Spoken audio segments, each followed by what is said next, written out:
गर्मी की छुट्टियों का पहला दिन। बच्चे मुंह फुला के बैठे हैं, आपसे कहानी की जिद किए हुए हैं। आज इनकी ये ख्वाहिश पूरी कर ही देते हैं इस प्यारी सी कहानी के माध्यम से। इसके दो फायदे होंगे। पहला, बच्चे खुश, और दूसरा, हमारी अंग्रेजी हो जाएगी चमकीली। तो चलिए जल्दी से शुरू करते हैं। टू बिग टू स्मॉल, ये कहानी पब्लिश की है प्रथम बुक्स ने। इसे लिखा है लावण्या कार्तिक जी ने, और उन्होंने ही इस किताब के चित्र भी बनाए हैं। I can't lift you up, Shanu, says अम्मी. You are too big. मैं तुम्हें नहीं उठा सकती शानू, अम्मी कहती हैं। तुम बहुत बड़ी हो। You can't walk to school alone, Shanu, says Abbu. You are too small. तुम स्कूल अकेले नहीं जा सकती शानू, तुम बहुत छोटी हो, अब्बू कहते हैं। You can't sleep in the baby's cot. You are too big, says दादू. तुम बच्चे के पालने में नहीं सो सकती शानू, दादू कहते हैं। तुम बहुत बड़ी हो। You can't take the baby to the park, Shanu, says दादी. You are too small. तुम बच्चे को पार्क नहीं ले जा सकती शानू, तुम बहुत छोटी हो। Shanu is puzzled. Too big, too small.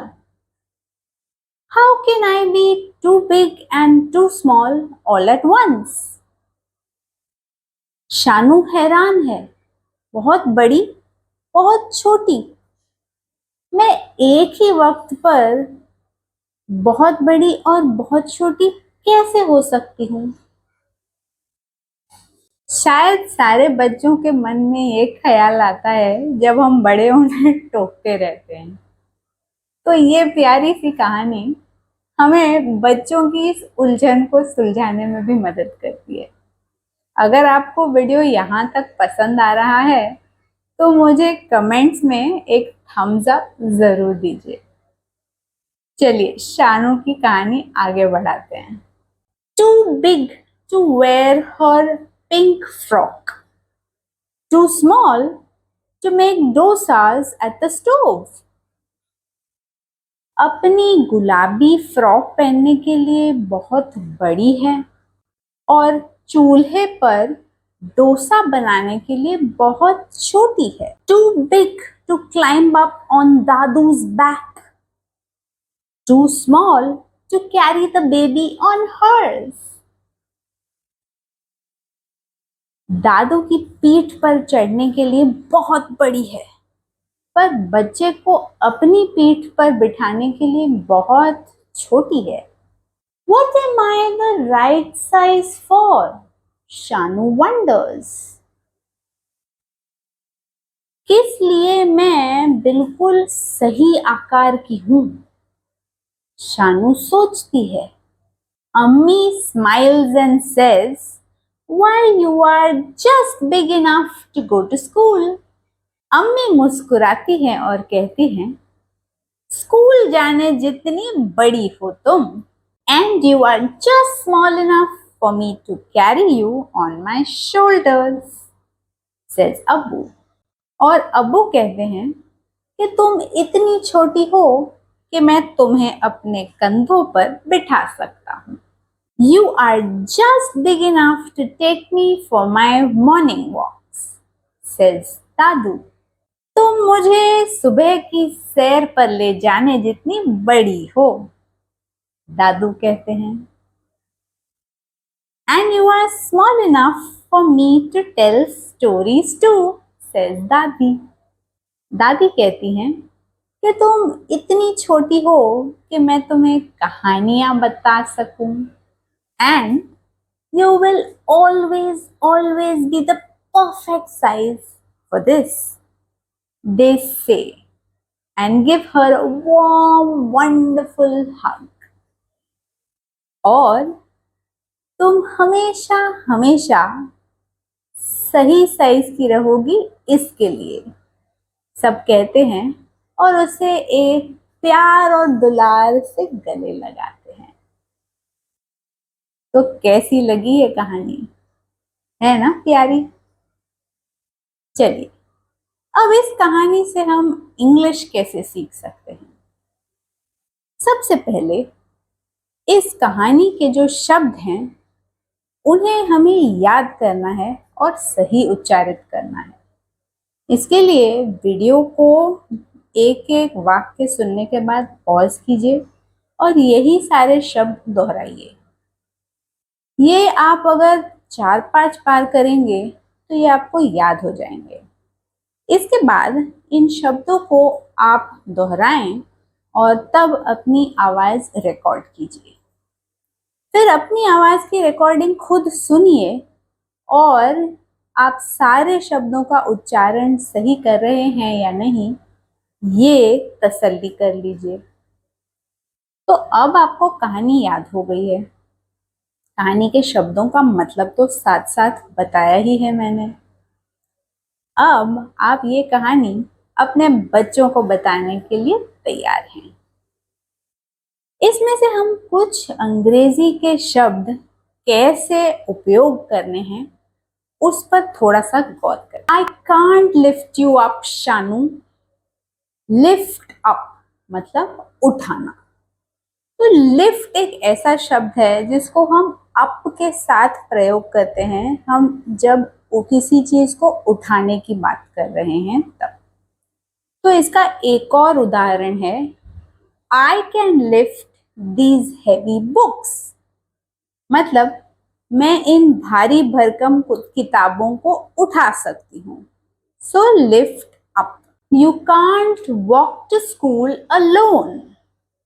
Walk to school मतलब स्कूल जाना। तो इसका उपयोग हम एक और उदाहरण से समझते हैं। We walk to the railway station after work।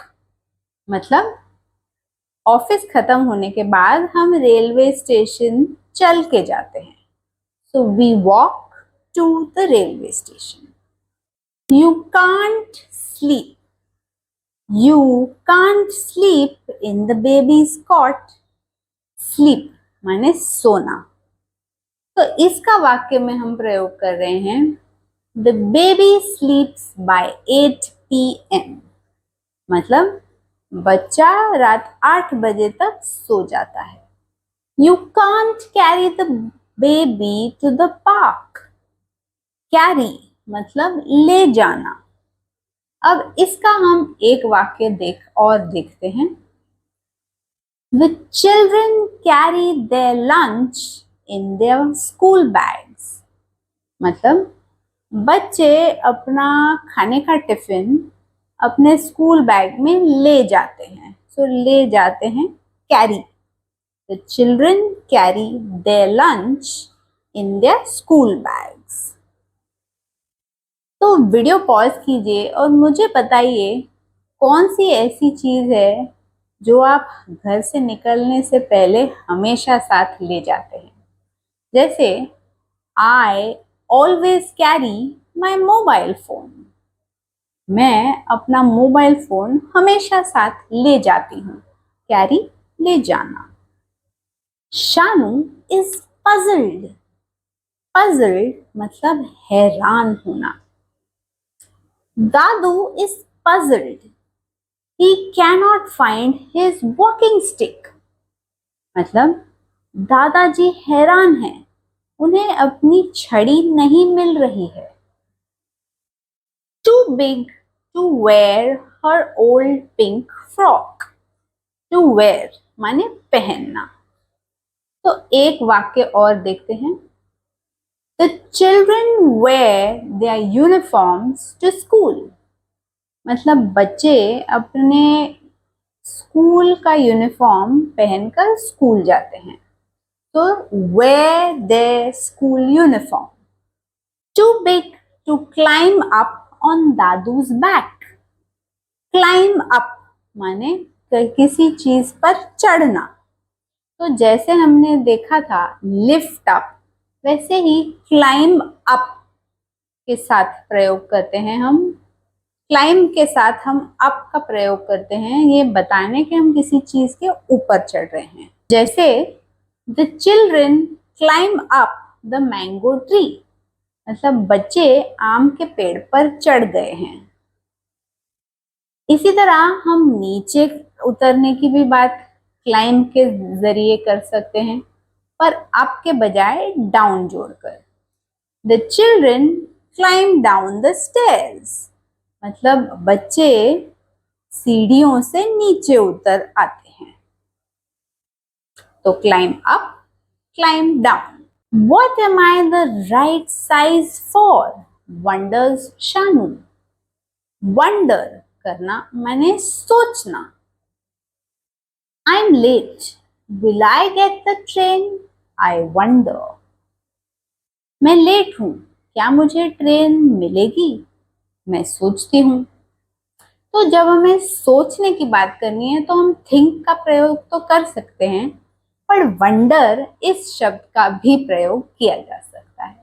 You are just big enough to take me for my morning walk. Take me for my morning walk, मतलब मुझे सुबह की सैर कराने ले जाना।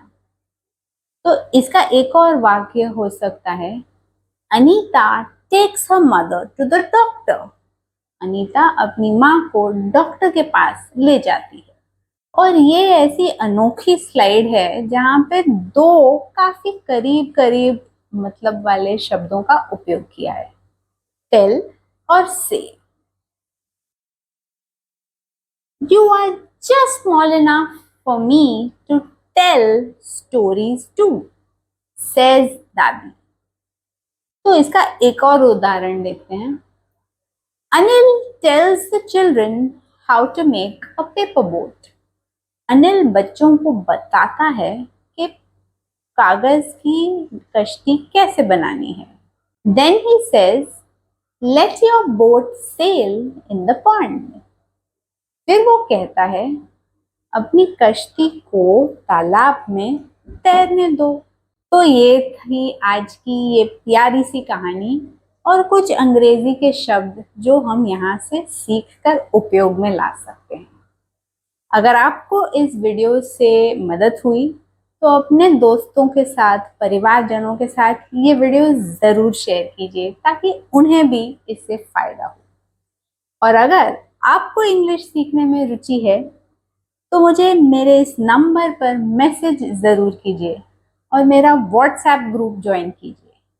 यहाँ पर हम अंग्रेज़ी बोलते हैं, प्रैक्टिस करते हैं और कोई किसी पर नहीं हंसता। तो अगर आपको इंग्लिश सीखना है तो जल्दी से मैसेज कीजिए। धन्यवाद।